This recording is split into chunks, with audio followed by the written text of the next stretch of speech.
In September 1998, or shortly thereafter, Oliver Wilson was removed as black co-pastor and Philemon Monterroza as Hispanic co-pastor, no longer to be part of the staff of Tri-Valley Baptist Church. Blacks and Hispanics are welcome to attend Tri-Valley Baptist Church along with the rest of the congregation. The aim here was to be one congregation complete, not three separate congregations. If they choose to conduct their own private meetings, they can be held outside of Tri-Valley Baptist Church.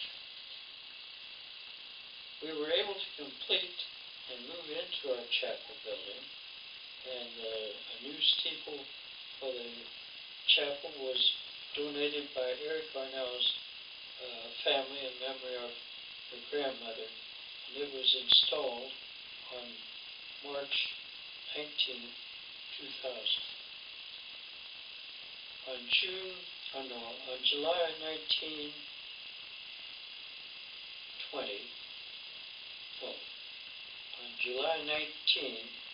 2000, Doug Davis was called to be our bivocational pastor. Construction began on our new sanctuary building September 2001, and we moved into the new building in July of 2002, and dedication service was held July 27, 2002. August 18, 2000, Pastor Doug Davis resigned as our bivocational pastor.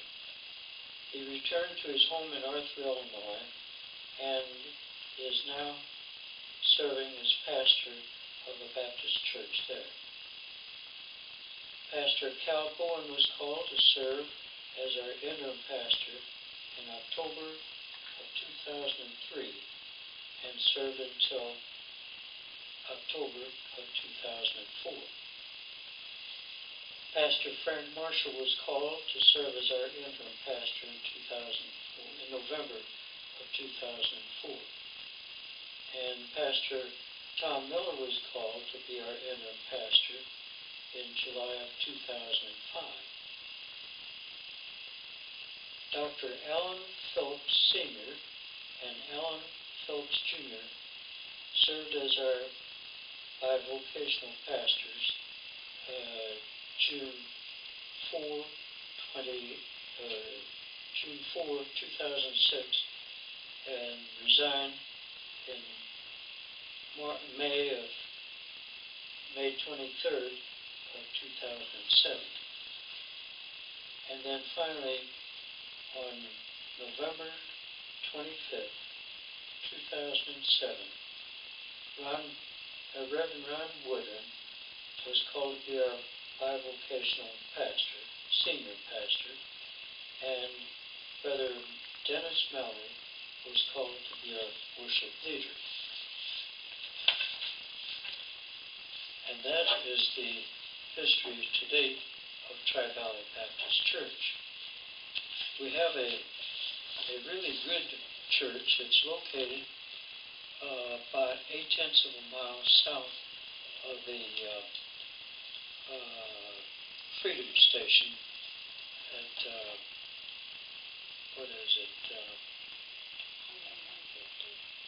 about 150 and Gilliam Road. And everyone is welcome. We have a really fine pastor in Ron Woodron and a really good worship leader in Dennis Mallory. And everyone is invited to attend. Thank you, Larry. Now we have Chile Valley. And can you tell us how many members of the founded church are still attending? We have probably approximately 40 people. 40 to 50. 40 to 50. Yeah, from the founder, from the beginning. Oh, People who started church.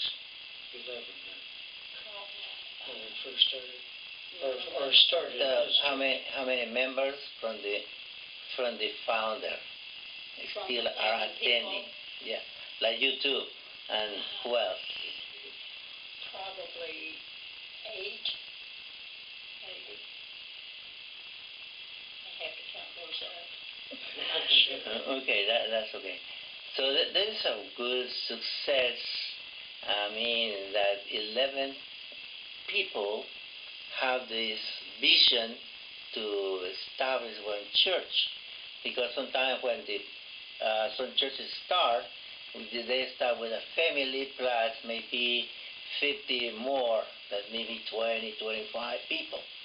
But you 9 people goes out to establish one church, get everything enrolled, and start working out, even with 3 different background people, like the Hispanics, after you started, and also black people. So can you tell us why you choose this place, like Tri-Valley, to establish the church? Well, we wanted a multi-ethnic church where everybody was welcome to come and worship. But the thing is, there was many places close to Bloomington that probably would be suitable for making a building for a church. So we wanted a place where we could grow. We have 22 acres here. About 3 acres of it are for the church, our chapel, and our sanctuary buildings.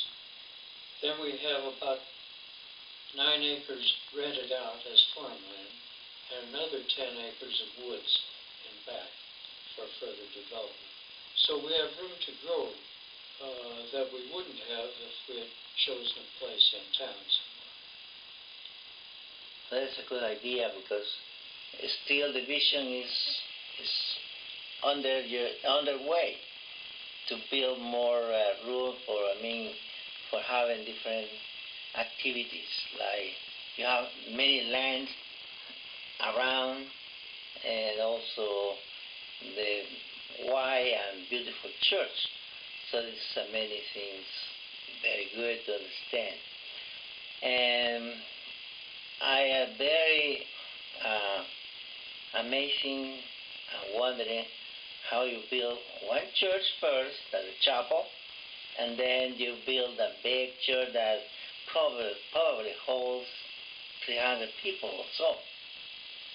What was the idea to build 2 churches together? To build it?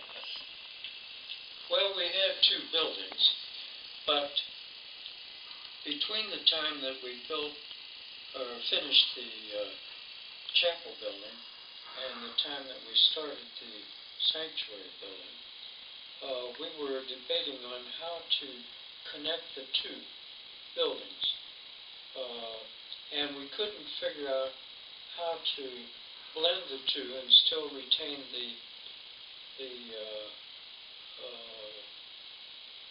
design, the looks of New England chapel, or a New England church with a steeple and all from New England.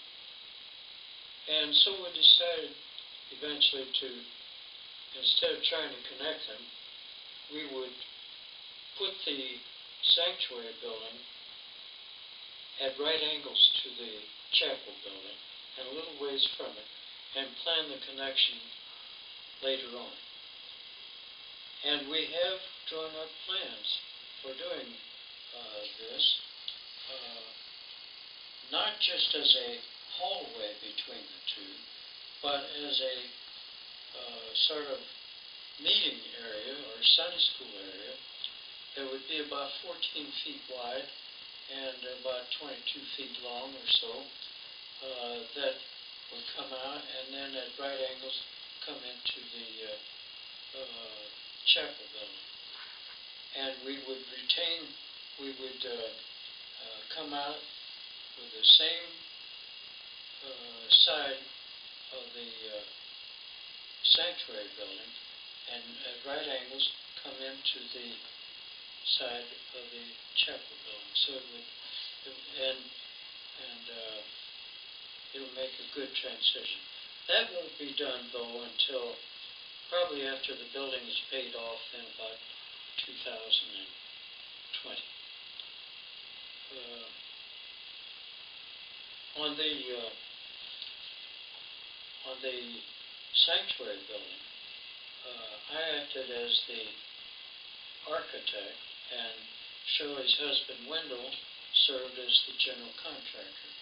And then we engaged the services of Sugar Creek Construction Company and their president Merle Diaz, and the work was the framework was put up and everything in place. Now, this didn't include the sanctuary, the platform in the front of the sanctuary, nor did it include the control booth in the rear of the church. Didn't include the carpeting or the stamped concrete or the overhead projector. A lot of this stuff was completed later at additional cost of labor and materials. But so here we are. So, Sister Shirley, do you want to add something that we miss in this conversation?